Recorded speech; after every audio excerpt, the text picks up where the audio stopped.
Hi mga Day, mini vlog! Syempre, wala namang ibang gagawin ng babaeng yan, kundi maglinis na naman. Pero this time, dito naman tayo sa kusina mga Day. Dahil nga si Blake nagre-request na ikabit ko na raw si Santa Claus dito sa kusina. At kahit September pa lang mga Day, ikakabit ko na nga para hindi na magligalig ang batang to.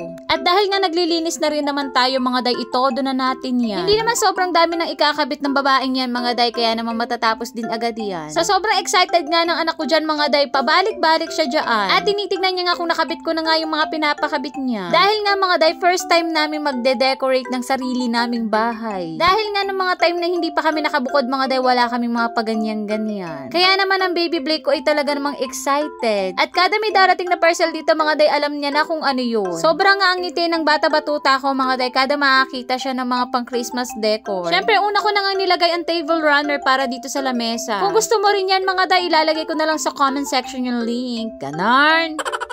Pagtapos nga niya mga Day, ito na nga sinuot ko na nga yung damit ng upuan. O siya mga Day, ilalagay ko na lang ulit sa comment section yung link. Alam niyo ba mga Day, yung babaeng yan ay tuwang-tuwa? Kasi yung mga dating pinapangarap ko lang noon ay nagagawa ko na nga. Sabi ko nga noon, pinagdadasal ko sana balang araw magde-decorate ako ng sarili kong bahay. Yung kada sasapit nga yung Pasko ay mararamdaman namin ang Pasko sa loob ng bahay. Kaya inutay-utay ko ang pagbili ng pang-decor na yan mga Day. Alam mo bang maniwala ka lang sa kanya, ibibigay niya yan sa'yo. At sobrang swerte ko nga sa asawa ko mga Day, dahil sa kanya nagkaroon kami ng mga ganyan. Ang tagal kong hiniling yan sa kanya na bumukod kami kahit mangupahan kami, pero Day, iba ang mindset niya. Gusto niya magkaroon ng sariling bahay. Kaya mas lalo niya sinipagan at ginalingan mga Day, dahil nga nakikita niya yung hirap ko. Dahil sa tunay nga mga Day, bago nakamit ng babaeng niya ng peace of mind, marami muna siyang pinagdaanan. Totoong dadaan ka muna sa hirap bago sa ginhawa. Chares. Huy, hindi ka para magkwento ng MMK dyan. Thank you Lord talaga, dahil ang tahimik ng buhay ko mga Day. At alam ko namang kapareho ko lang din kayo na gusto ng gantong buhay. Tahimik, masaya at buo ang pamilya. Ganon. At thank you Lord na lang din talaga at ang asawa ko yung nakikinig sa akin. Ay Day, kung di siya makinig, ma-elbow ko siya.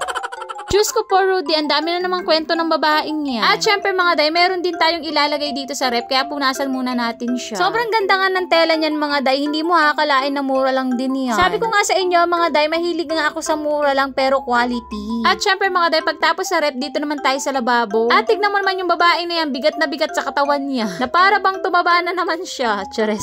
Pinunasan ko nga muna tong bintana mga Day, bago ko nga ilagay yung ikakabit ko dyan ng pang Christmas decor. Ito ngayon nabili ko lang din online mga Day, sticker siya pero hindi siya yung sticker na babakat dun sa salamin. Ay Day, ang ganda nito, promise. Huwag kayo mag-alala mga Day, pag tinanggal nyo yan, walang maiiwan na bakas dyan. Dahil alam kong magagalit ang Papa Sandro nyo dahil nga ayaw niya ng ganun. Hindi naman siya totally sticker mga Day, para siyang plastic na dinidikit lang sa salamin. Pero alam ko mga Day, sa salamin lang siya pwede. Dahil nga mga Day, tinry ko siyang idikit sa rep mga Day, hindi siya kumapit. O siya mga Day, kung gusto nyo lahat ng pinakita ko, ilalagay ko na lang sa comment section yung link. Dito ko na tatapusin to. Bye-bye!